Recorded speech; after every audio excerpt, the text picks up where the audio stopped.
Alors, fin mars, j'étais à la Breakpoint 2008. La Breakpoint 2008 qui est une des plus grosses démo-parties au monde. Une démo-partie, qu'est-ce que c'est? C'est une espèce de grande convention où se retrouvent plein de démo-makers du monde entier pour présenter leurs dernières démos. Donc la Breakpoint, c'est juste derrière moi. C'est la plus grande démo-partie du monde qui se passe en Allemagne. Vous verrez, il y aura un temps réel spécial pour la Breakpoint 2008. Ok, alors nous voici dans le hall principal de la Breakpoint, qui est en fait une salle de sport qui a été réaménagée. Donc on peut voir que là, il y a, on pense, environ 1000 personnes avec des PC, des Mac, des Amiga, des vieilles machines. Là, il y a une compo qui vient de commencer parce qu'à la Breakpoint, ils diffusent les démos sur grand écran.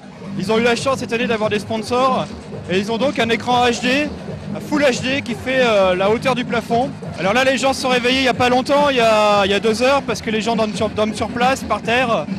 Et donc voilà, c'est ça une démo partie. Des gens qui s'amusent, des gens qui dorment, des gens qui regardent et des gens qui travaillent. Voilà.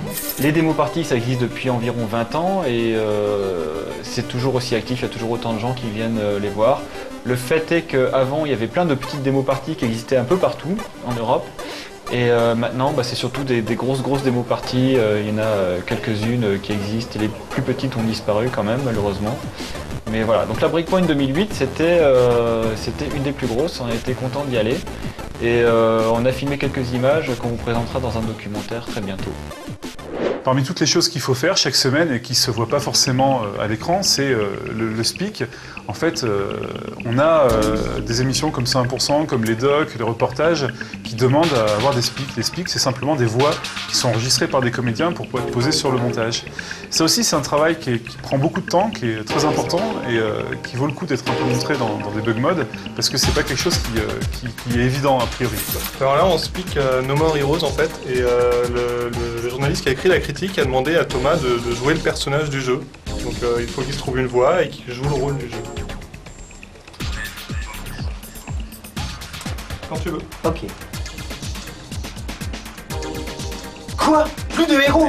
Mais qui c'est le trépané du bulbe qui a osé écrire un truc pareil? Ici, c'est moi la star, poupée. De toute façon, il était temps que j'arrive. Parce que franchement, bande de nazes, sans moi, votre Willa, elle avait, mais alors, aucun style. Et il y a la suite dans la prochaine page, ça te va ou pas? Ouais, c'est cool. Je sais pas trop, j'essaye de faire un truc... Mais là, ma route a croisé celle de cette bombasse, Sylvia Christel qu'elle s'appelle.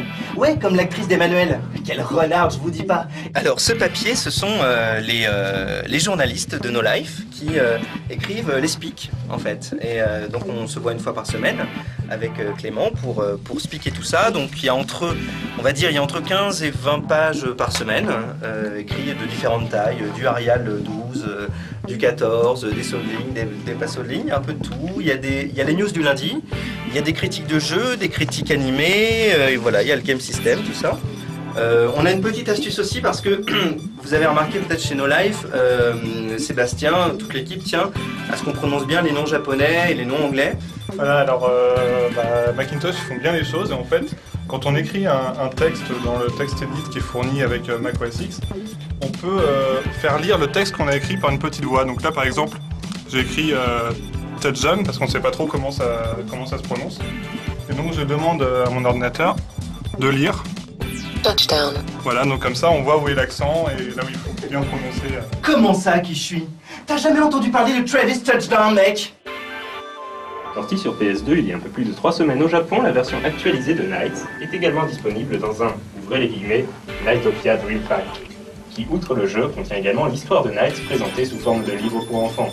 Comme on est là, quand même, je voudrais signaler cette merveilleuse invention qui permet d'accrocher les textes devant le micro pour speaker. C'est Clément, l'ingénieur son, qui a eu cette idée géniale.